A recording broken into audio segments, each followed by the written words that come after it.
Viewers, you're still watching The Breakfast Show live on Nile TV International. It's now time for a second topic of discussion for today. And as we noted earlier in our introduction, we're going to be talking about the Parliament as the inaugural session has taken place, and also the internal elections were held, and the specialized committees were elected. And this comes, of course, as President Fattah al-Sisi has issued a decree asking the new House of Representatives to convene on the 12th of January. You have seen also an unprecedented representation of women in the Parliament. And to shed more light on this topic, we're most delighted to be joined by Mrs.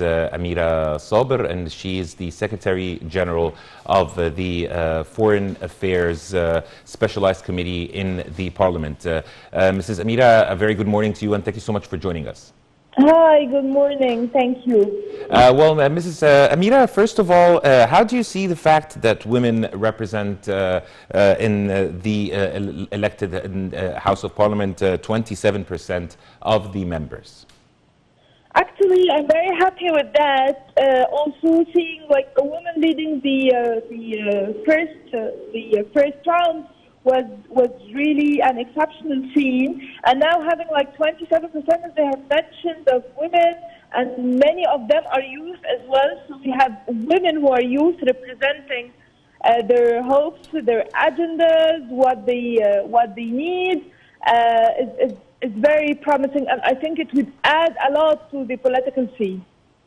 Mrs. Amira, also, what about the fact that this House of Representatives represents a remarkable diversity? How do you see that? I see there is a kind of diversity, and the scene which is led by the Coordination Committee of Parties, Youth Leaders and Politicians, which are having representation from almost all the Egyptian parties, is a leading one, actually. We have been working together for years now, and we could reach an agreement. We're working towards growing the political life, and this scene is being inside the Parliament and working together will have its influence over the whole performance. I think this is going to happen. Also, I see there is representation from different parties. The electoral list brought its members, and also we have members who are appointed by the president. We have individual candidates. So the diversity is there from the structure of how the elections went, and the diversity is there as well from the different parties that has its members. Now we have this diversity of the ideology, we have the diversity of youth and women. So I think the diversity is really there. Yes, given, just picking on what you have just said, Mrs. Amira, how do you think what you have just said about the diversity and the pluralism, how would that enrich Egypt's political life in your opinion? Whenever you have different opinions on the table, and like most of the ideologies are being represented, you reach always a better decision and you reach a better policy. When you have the space there to ask the government to offer on the table different approaches, different policies, we always reach the best one to implement. So the more the opposition and the different views are being represented, the better is it for every Egyptian citizen. Yes, indeed. Also, Mrs. Amira, it is noteworthy that the number of youth seats in the new parliament now stands at 90 compared to the 28 they won in the previous elections. Your comment on that? Yes, as I have just mentioned, also regarding the youth, the coordination committee is having many of its youth. We are now 31 members of the parliament, and also we have our representation in the Senate. So as we have been working together, as I've mentioned, so the level of the coordination and also those youth are not just, it's not about only the representation, it's about the quality of their work and the quality of their CVs and what they have been doing. So I think this representation is not only quantitative, it's also qualitative, and it's going to show regarding the quality of the legislations which are being presented, their performance in the different committees, They have the energy, they have the passion, they could lead actually. Mrs. Amira, also as an expert, what do you think is the main reason behind the fact that the coordination of youth parties and politicians won the majority of seats of the specialized parliamentary or the inter-parliamentary committees? We have won 10 seats, yes, between the bureaus and between secretary generals. And I think there was a will from the representatives of the parliament to empower youth more. This is one. Another thing is that we represent different parties.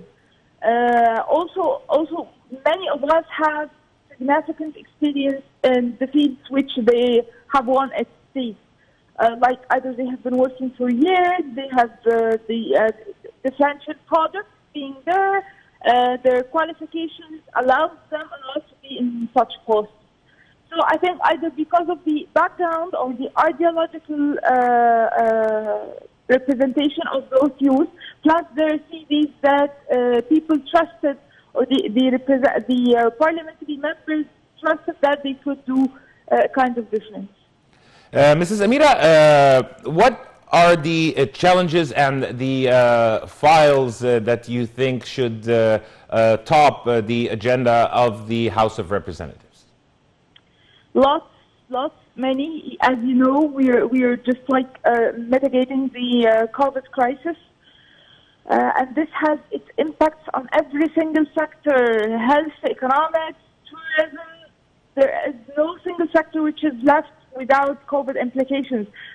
So this would come up on the top of the agenda, I think, right away. Also, there's a big room for improvement of policies and for monitoring the performance of the government in different files. This parliament will be left with too many tasks to do, and people are expecting, whenever there's a kind of a change, the hopes are higher. So people are really expecting much of this round, which I think everyone should work towards its achievement. Mrs. Amira, as we're wrapping up, your final comments or message?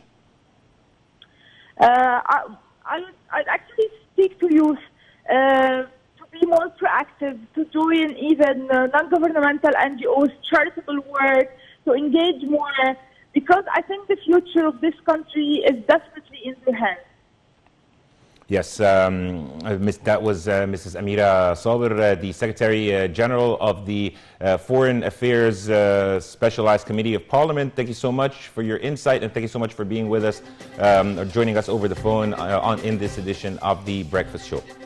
And dear viewers, by this we come to the end of today's episode of The Breakfast Show on Nile TV International. Just a quick recap of what we discussed. We talked about the establishing of the integrated system of high-speed electric railway in Egypt, and we also talked about the election of the specialized committees of the House of Representatives as they convened for the first time on the 12th of January. Dear viewers, you're in the company of myself, Karim Kamaluddin, and my dear colleague Amal Mukhtar. Until we meet again, this is goodbye.